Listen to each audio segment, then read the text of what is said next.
이번 강의는요, 이평선의 네 가지 성질에 대해서 한번 우리가 알아보겠습니다. 지금 이 강의를 하고 있는 것은요, 우리가 이평선에 대한 공부를 하고 있는 건데요. 제가 편집한 겁니다. 자, 성질 1은요, 이동평균선은 반탄력을 가지고 있다. 반탄력. 이동평균선은 간단히 말해 일정 기간 동안의 주가를 평균 내어 이를 선으로 연결한 것이다. 예를 들어서 5선이라 하면 5일선이라는 것은요, 총이 이제 우리가 일주일에 5매매일이죠. 5매매일에서 이걸 평균 낸 거예요. 그러면 6일째가 되면요, 처음에 있는 거 하나가 빠지고, 최근 것이 하루가 들어오면서 평균값을 내는 점이죠, 따지고 보면. 그 점을 계속 연결돼서 선으로 연결한다, 이런 의미입니다. 이렇게 단순하게 만들어졌지만 이동평균선이 가지는 의미는 대단히 크고 중요하다. 이게 중요하죠. 그 이유를 살펴보면 우선 주가가 평균 이동평균선 위에 있다면 그 당시 시장에 참여한 대다수 사람들이 매수한 가격보다 현재 주가가 더 높다는 것을 의미한다. 곧 차익을 남기고 있다는 말이 된다. 전 강의에서 제가 설명했죠. 이격이 벌어졌다 그 말이에요. 그러니까 차익을 남기기 위해서 매도를 치니까 수렴이 이루어진다. 이평선으로 회귀 현상이 벌어진다. 그 이야기를 했죠. 반대로 주가가 이평선 아래에 있다면 이제 하락이죠. 당시 시장에 참여하고 있는 대다수 사람들이 매수로 봤다면 즉 말하면 손해를 보고 있다는 것이다. 이렇게 볼 때 이평선은 두 개의 전혀 다른 세상을 구분하는 경계라고 할 수가 있다. 전혀 다른 세상과 또 다른 세상의 경계를 우리는 보통 벽이라고 한다. 벽, 경계. 전혀 다른 두 세상을 구분하는 벽에는 대단히 강한 배타적인 힘이 작용된다. 자, 이동평균선은 단단한 벽이다. 요걸 한번 우리가 구분해 보면, 이평선은 단단한 벽과 같은 성질을 가지고 있어 외부의 물체가 부딪히면 튕겨내라는 반발의 힘이 작용하는데 이와 같은 성질을 반탄력이라 한다. 이러한 반탄력 때문에 주가가 위 또는 아래에서 달려와 이평선과 부딪히는 경우에 튕겨내게 되고 이평선이 지지와 저항으로 작용하게 된다. 상승 시에는 이런 경우가 있죠. 이렇게 어떤 경우는 저항을 맞고, 예를 들어서 이렇게 저항이 있다면은 이렇게 여기서 이렇게 쳤다가 이렇게 빠지면 여기 이제 이평선이요, 이렇게 튀는 경우가 있죠. 그 다음에 어떤 경우에는 예를 들어서 이렇게 치면요, 여기에 대각선으로 쳐. 대각선으로 치면 이렇게 올라가. 이게 치는 방향에 따라 또 틀리죠. 예를 들어서. 그러니까 여기가 지지대라면은 어떤 경우에 이제 여기서 보통 베어 트랩일 경우에는 이렇게 치면 이렇게 올라가는 경우가 있는데, 어떤 경우에는요, 각도야, 이게 각도. 근데 고점에서 예를 들어서 이렇게 쳐서 내려왔어. 그러면 여기서 이렇게 완만하게 내려오면요, 완만하게 올라갑니다. 이게요, 완만하게. 그러니까 이걸 보고 이제 튕기는 거, 이걸 이제 보통 우리가 V반등이라 하거든요. 요건 U자 반등이라고 그래요. U자. 자, 반탄력의 강도는 물체가 가지고 있는 힘, 즉 에너지와 비례한다. 강하게 부딪힌 것은 강하게 튕겨 나오며 약하게 부딪힌 것은 약하게 튕겨 나온다. 제가 설명했죠. 요건 강하게 부닥쳐서 올라갔고, 요건 약하게 부닥친 거예요. 그러니까 우리가 공을 여기서 수직으로 낙하시키면은 반발력이 있죠. 요렇게. 근데 옆에서 때리면은 요렇게 해서 요렇게 튕겨 나가야겠죠. 그런 원리가 똑같습니다. 이동평균선 역시 물체의 작용과 반작용의 작용과 같은 원리가 작용되는데, 이게 중요합니다. 작용과 반작용이. 여기에 한 가지 더 한다면 벽의 강도, 즉 말하면 이제 지지선이죠. 이평선의 강도와 벽의 강도. 이평선의 강도가 문제가 될 것이다. 이제 강도가 얼마 세냐 이 말이죠. 강도의 세기는요, 즉 말하면 상위 차트가 더 강도가 셉니다.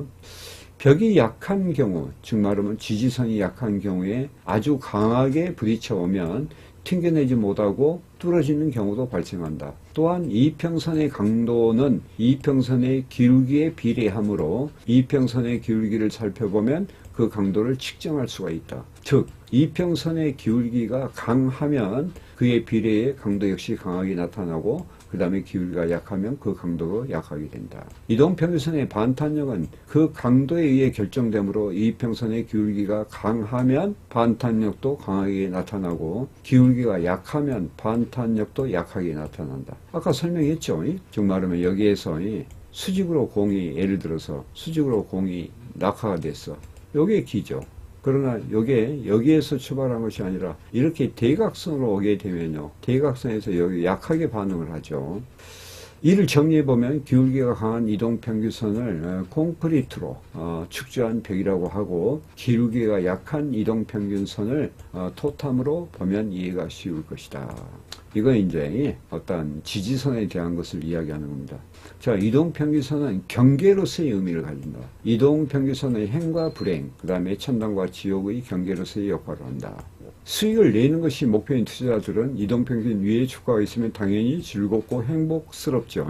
그러나 그 반대는 매우 슬플 것이다. 인간은 누구나 그 행복을 더 크게 오랫동안 누리고 싶어 하고 슬픔이나 고통의 경우에는 하루빨리 그러한 상황에서 벗어나고 싶어 한다. 이런 인간의 속성 때문에 주가가 이동평균선에 위에 있으면 주식을 가능한 오래 가지려고 하고 그 주식을 가지지 못한 사람은 그 행복에 동참하고 싶어 한다. 그러니까 아까 이야기했죠. 여기서 이렇게 올라가다가 여기서 사지 못한 사람이 이렇게 떨어지게 되면 이때 동참하려고 하죠. 왜냐하면 평균 가치는 올라가고 주가의 현재는 평균 가치보다 떨어져 있기 때문에 이게 이제 효용의 가치가 감소했다 그 말이에요. 이제 그러니까 여기서 사면 이만큼 진폭이 생기잖아. 가격은 올라갔으니까.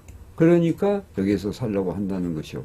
자, 이런 경우 시장의 평균값보다 더 주고 사야 하는지를 망설이는데 만약 주가가 하락해 평균 이동선까지 내려온다면 기다리는 사람들은 주식을 사게 될 것이고 적게 사서 아쉬워한 사람들은 역시 이것에 동참할 것이다. 이게 이제 정말하면은 우리 투자자들의 어떤 심리까지 지금 이야기라는 거죠. 왜냐하면은 이 주가라는 것은요, 등락이라는 것은 심리입니다. 심리. 아까 이야기했죠. 어떤 자기의 믿음이 확신으로 변하고 그게 시장 참여자의 어떤 심리를 이야기하는 거죠. 그 다음에 보시면요. 따라서 주가가 이동평균선 위에 있다가 내려오는 경우 이동평균선에서 강한 매수가 유입이 되고 즉 말하면 수렴했죠. 이제 그러면 강한 매수가 유입이 되고 이러한 매수 유입이 주가를 반등시키는 힘, 즉 말하면 반탄력으로 나타난다. 결국 이동평균선이 지지의 역할을 하게 되는 것이다. 다 설명했죠. 이와 같은 상황에서 만약 주가가 하락해 이동평균선이 내려와 평균가 수준으로 반락한다면 대기하고 있던 매수자들이 대거 매수에 동참하게 될 것이다. 이러한 매수세의 강력한 유입은 주가의 추가 하락을 막을 뿐만 아니라 오히려 주가를 다시 상승하게 하는 힘으로 작용한다. 역시 이제 반대의 경우도 마찬가지죠. 왜냐하면은 사실은 이 주식이나 파생시장은 이진법입니다. 누구는 이진법이라니까는 상승 하락 횡보도 있지 않냐. 결과적으로 횡보도 결과적으로 상승이냐 하락이냐 하느니 두 가지로 나누게 되겠죠. 세 번째, 이동평균선은 국면을 구분하는 역할을 한다. 국면, 상승 국면이냐 하락 국면이냐. 앞서 말했듯이 이동평균선을 경계로 그 위에 있는 사람들이 행복을 느끼고 동참하지 못한 사람에게는 동참할 기회를 노리게 만든다. 또 적게 보유한 사람들이 후회하는 마음이 들게 함으로써 주가의 하락을 용인하지 않는 힘이 형성된다. 시장의 움직임이 별 이상이 없는 한 이러한 힘은 이동평균선 위에서 유지되도록 하는 결과로 이어진다. 역시 하락은 반대의 경우 하락도 마찬가지다. 이 같은 시장의 심리 상태는 주가가 이동평균선 위로 올라가지 못하게 억제하는 힘으로 작용해 주가의 움직임이 이동평균선 아래에 국한되게 한다. 이동평균선 위에 주가가 움직이는 상황은 주식이 지속적으로 오르게 하는 상승 국면을 형성하는 토대가 되며 이동평균선 아래에 주가가 움직이는 상황이 주가의 지속적인 하락 국면을 형성하게 하는 이유가 되므로 결국 이동평균선은 국면을 나누는 어떤 경계로서의 어떤 역할을 한다고 할 수 있다. 이해되시죠? 자, 오늘 지금 여기 이제 첫 번째는 오늘 그 이평선의 성질에 대해서 간단히 말하면 반탄력에 대해서 지금 말씀을 드렸습니다. 그러니까 여러분들이 이것을 좀 딱딱한 강의라 할지라도 이것은 여러분들이 알고 있어야 돼요. 그러니까 뭐 궁금하신 분들은 이평선의 그 책들이 있잖아요. 이것을 사서 보시면서 좀 이해하는 게 아무래도 트레이더로서 아마 소명이 아닌가 생각합니다. 자, 마치겠습니다. 시청해주셔서 감사합니다.